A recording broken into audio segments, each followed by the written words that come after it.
providing some preventive safety.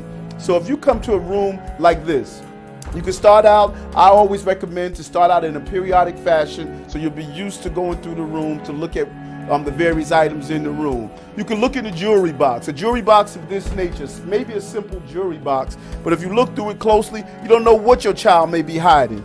For instance, a gun could be hidden, a small caliber weapon could be hidden inside a jewelry box. Look at the various colognes and perfumes and photos and pictures. You should always, when your child brings in his popular knapsack with many different locations, look through it to see what exactly is your child carrying in addition to a book. Something simple as a crack pipe, a used crack pipe. Could he have found it on the street? That's quite possible. But this is a discussion piece where you should start speaking with him to find out what is he doing with it and the whole use of drugs. This invokes conversations. Look at picture frames and behind them, cameras. Try to determine what's taking place. Behind a picture frame, you can find bullets. What does that mean to find bullets? Does it mean your child is carrying a gun? No. Where there's smoke, there's possible fire. Where there's a bullet, there's possibly a gun.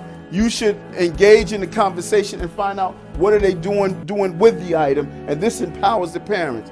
Look at all the items inside the room and feel around and see what's the possibility. Something simple as a baby doll. Could be just a baby doll, but also it could be a place where you can secrete or hide drugs. Run your hands over the pillows and see if you feel anything that's unusual. Like a pillow like this with a button is a perfect invitation to hide something. And I felt something bumpy, I would reach in, see what it is.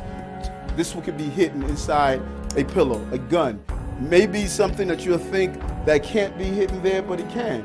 And what happens not only when the person who is carrying this illegal gun is in possession of it, but also a child that comes into the room and plays on the bed, they find this gun. Let me tell you what a child would do.